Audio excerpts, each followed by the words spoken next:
A kú déédé àsìkò yìí, kókó inú ìwé ìròyìn la mú wá fún yín láti inú àwọn ìwé ìròyìn ilẹ̀ Nàìjíríà. Orúkọ tèmi ni Ọmágbémisọ́lá Ọmọlọ́rọ̀mádẹ. Lówùúrọ̀ yìí ni àjọ alámòjútó ìṣẹ̀lẹ̀ pàjáwìrì LASEMA fìdí ẹ̀ múlẹ̀ wípé òṣìṣẹ́ 3 ni ó jọlọ́run nípè níbi ilé tí ó dà wó ní Arówójọbẹ̀ Estate, agbègbè Maryland, ìpínlẹ̀ Èkó. Ọ̀gá àgbà fún àjọ LASEMA, Dókítà Olúfẹ́mi Ọ̀kẹ́-Ọ̀sányìntólú ni ó fìdí ìṣẹ̀lẹ̀ yìí múlẹ̀ nínú àtẹ̀jáde tí ó tó akọ̀ròyìn NAN lọ́wọ́. Ó ní ìṣẹ̀lẹ̀ yìí wáyé ní ojúlé 13 òpópónà Williams Mba ní Arówójọbẹ̀ Estate. Láàárín aago 4:11 ìdájí ni àjọ yìí gba ìpè wípé ilé kan ti dà wó. Lọ́gán ni wọ́n ta mọ́ra tí wọ́n fi dé ibẹ̀ láàárín ìṣẹ́jú 10 tí wọ́n gba ìpè. Níbẹ̀ ni wọ́n ti rí wípé ilé alájà 3 tí wọ́n ń kọ́ lọ́wọ́ ni ó dà wó. Kíákíá ni ikọ̀ tó ń dóòlà ẹ̀mí bẹ̀rẹ̀ iṣẹ́ kí wọ́n tó ṣàwárí òṣìṣẹ́kùnrin 3 tí ó ti di olóògbé. Wọ́n rí òṣìṣẹ́kùnrin 2 yọ láàyè àti ẹlòmíràn lábẹ́ pálapàla tí orí kó yọ pẹ̀lú àjọṣepọ̀ iléeṣẹ́ panápaná ìpínlẹ̀ Èkó. Gbogbo àwọn ọkùnrin 6 yìí ni wọ́n jẹ́ òṣìṣẹ́ ilé kíkọ́. Àpapọ̀ ikọ̀ àjọ LASEMA, àjọ panápaná àti iléeṣẹ́ ọlọ́pàá ń ṣiṣẹ́ lọ́wọ́ báyìí níbi ìṣẹ̀lẹ̀. Ẹ̀kúnrẹ́rẹ́ ìròyìn yìí wà nínú ìwé ìròyìn Punch tó jáde lónìí. Ilé-iṣẹ́ Meta Platforms Incorporation tí wọ́n ní ẹ̀rọ ìbánidọ́rẹ̀ẹ́ Facebook, Instagram àti WhatsApp ti yọ 63,000 ní ìlà ìbánidọ́rẹ̀ẹ́ 63,000 àkáǹtì tí ó ní í ṣe pẹ̀lú jìbìtì orí ẹ̀rọ àwọn tí wọ́n ń pè ní Yahoo Boys.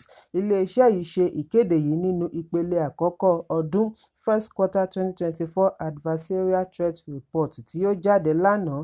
Àwọn ìlà ìbánidọ́rẹ̀ẹ́ tí wọ́n ti yọ kúrò láti bí oṣù mélòó sẹ́yìn ni wọ́n ń lò fún oríṣiríṣi jìbìtì orí ẹ̀rọ. Meta jábọ̀ wípé ìlà 2,500 mìíràn ni àwọn bíi 20 ènìyàn ń lò pẹ̀lú ayédèrú orúkọ láti fi lu àwọn àgbàlagbà ọkùnrin ní jìbìtì ní orílẹ̀-èdè United States. Wọ́n ní nípasẹ̀ ìmọ̀ ẹ̀rọ tó ní agbára ni wọ́n fi ṣe àwárí àwọn ìlà jìbìtì wọ̀nyí kí wọ́n tó wọ́gi lé wọn.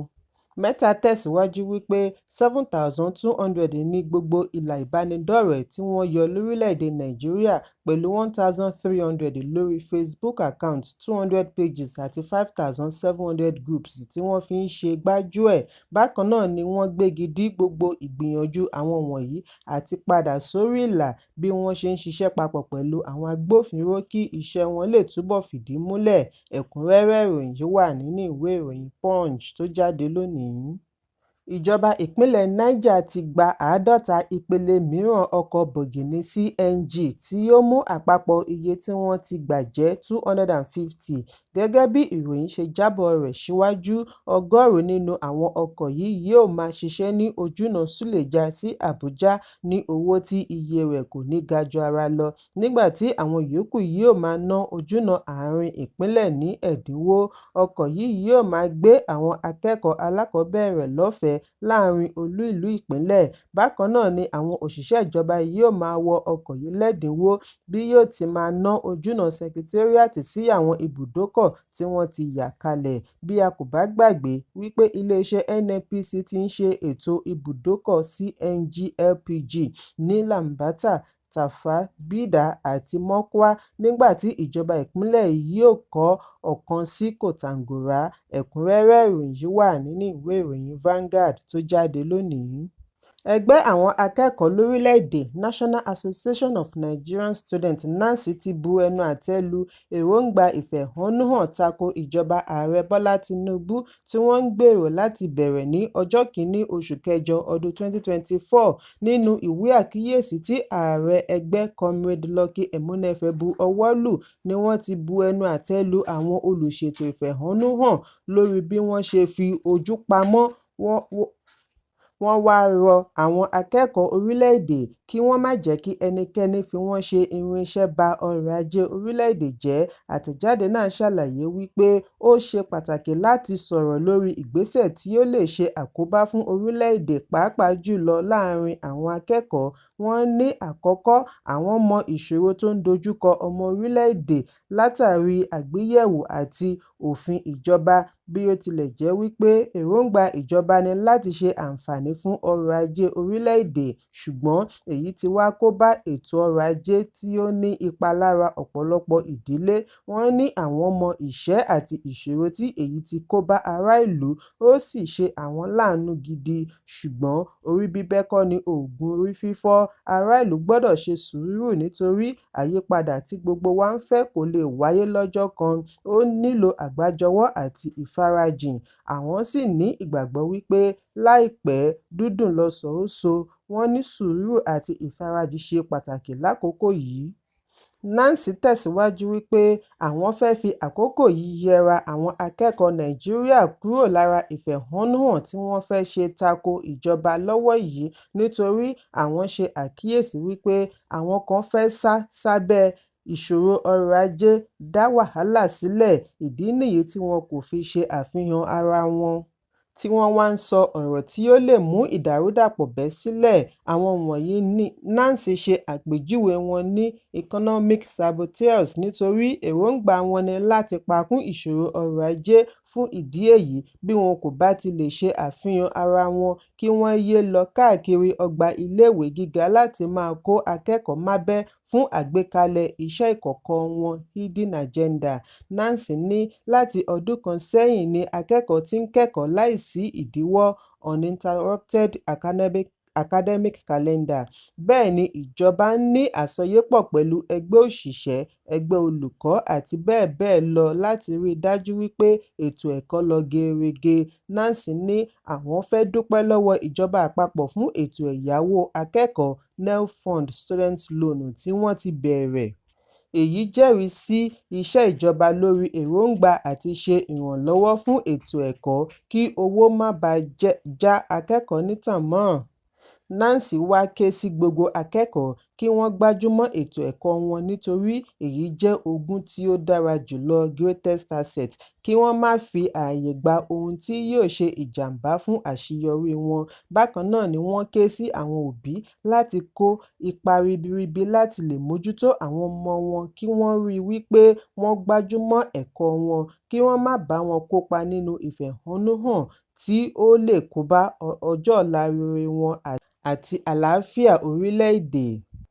Èyí ń wáyé bí iléeṣẹ́ ológun ilẹ̀ Nàìjíríà ṣe ṣàlàyé wípé ó jọ bí ẹni wípé àwọn tí wọ́n ń gbèrò ìfẹ̀hónúhàn jákèjádò orílẹ̀-èdè fẹ́ káṣá irúfẹ́ èyí tí ó wáyé ní orílẹ̀-èdè Kenya tí wọn kò rí yanjú. Wọ́n ní àwọn fura ìgbésẹ̀ ìdàrúdàpọ̀. Iléeṣẹ́ ológun sì ní àwọn kò ní lajú sílẹ̀ kí tàlùbọ̀ kó wọ̀ ọ́. Adarí ìròyìn fún Defence Headquarters DHQ Major General Edward Buba ni ó sọ ọ̀rọ̀ wọ̀nyí níbi ìfọ̀rọ̀wérọ̀ pẹ̀lú àwọn akọ̀ròyìn tí ó wáyé lónìí ní ìlú Àbújá. Ó ní bí ìfẹ̀hónúhàn ṣe jẹ́ ẹ̀tọ́ ọmọ orílẹ̀-èdè ni wọn kò ṣe ní ẹ̀tọ́ láti kó ará ìlú jọ fún ìdàrúdàpọ̀ àti ìdìtẹ̀gbàjọba, pẹ̀lú wípé wọn kò mọ àwọn tí wọ́n ń dáná ìfẹ̀hónúhàn lábẹ́lẹ̀. Síbẹ̀, ìjọba àpapọ̀, níbi tí a ti rí Ààrẹ Bọ́lá Tinubu àti ọ̀pọ̀lọpọ̀ gómìnà, ti rọ ọmọ orílẹ̀-èdè kí wọ́n sún ọjọ́ ìfẹ̀hónúhàn síwájú kí ó má bàa yọrí sí rògbòdìyàn. Buba wá ṣe ìkìlọ̀ wípé iléeṣẹ́ ológun kò ní fi ààyè gba anarchy lórílẹ̀-èdè nítorí èròǹgbà àwọn tí wọ́n ń gbèrò ìfẹ̀hónúhàn yìí ni láti sọ ọ́ di irúfẹ́ èyí tí ó wáyé ní orílẹ̀-èdè Kenya. Buba ní àwọn ti ṣe àwárí wípé àwọn kan fẹ́ sọ ìfẹ̀hónúhàn yìí di ìjà ìgboro kí wọ́n bá lè ṣe ìkọlù sí aláìlẹ́sẹ̀ ọmọ orílẹ̀-èdè àti okòòwò wọn. Iléeṣẹ́ ológun kò ní gbarú ẹ̀. Wọ́n ní ìbẹ̀rẹ̀ ogun là ń rí, ẹnìkan kì í mọ ibi tí yóò yọrí sí. Ẹ̀kúnrẹ́rẹ́ ìròyìn yìí wà nínú ìwé ìròyìn The Guardian tó jáde lónìí. Agbẹjọ́rò fún ìjọba àpapọ̀ àti mínísítà fún ẹ̀ka ìdájọ́ AGF Ọmọọba Lateef Fagbemi ti kìlọ̀ fún ẹ̀ṣọ́ agbófinró lórílẹ̀-èdè wípé kí wọ́n yéé fi afurasí sí àhámọ́ kọjá àkókò tí òfin fi ààyè gbà. Fagbemi tí í ṣe àgbà amòfin rọ àwọn agbófinró kí wọ́n máa fi gbogbo ìgbà tẹ̀lé ìlànà òfin gẹ́gẹ́ bí ó ti wà nínú ìwé òfin fún ọdún 1999 lórí ẹ̀tọ́ àwọn tí wọ́n fi sí àhámọ́. AGF sọ ọ̀rọ̀ wọ̀nyí lónìí níbi ìdánilẹ́kọ̀ọ́ ọlọ́dọọdún ẹgbẹ́ Human Rights Writers Association of Nigeria (HURIWA) tí ó wáyé ní ìlú Àbújá. Fágbèmí ní agbófinró tí wọ́n bá rí wípé ó fi afurasí sí àhámọ́ kọjá ìgbà tí òfin fi ààyè gbà yóò gba ìbáwí. Ó ní agbófinró gbọ́dọ̀ ṣe ìwádìí wọn dáadáa kí wọ́n tó fi ọwọ́ ṣìkún òfin mú ẹnikẹ́ni. Kò gbọ́dọ̀ sí ààyè fún díde ènìyàn mọ́lẹ̀ sínú àtìmọ́lé fún ọjọ́ pípẹ́. Gẹ́gẹ́ bí AGF ti ṣàlàyé, ó ní ìjọba Ààrẹ Bọ́lá Tinubu kò ní fi ààyè gba ìwà ìrúfin gẹ́gẹ́ bí olórí agbófinró, yóò sì rí i dájú wípé ẹnikẹ́ni kò tẹ ẹ̀tọ́ ẹnìkejì lójú mọ́lẹ̀. Ó ní àjọṣepọ̀ pẹ̀lú HURIWA lórí ìgbésẹ̀ yìí ṣe pàtàkì fún ìgbélárugẹ ẹ̀tọ́ orílẹ̀-èdè. Kí gbogbo ènìyàn pinnu láti ṣiṣẹ́ papọ̀ fún ìjọba rere, ààbò tó péye àti ẹ̀tọ́ ọmọnìyàn. Ẹ̀kúnrẹ́rẹ́ ìròyìn yìí wà nínú ìwé ìròyìn Daily Post tó jáde lónìí. Kókó inú ìwé ìròyìn tòní kò ní jù báyìí lọ.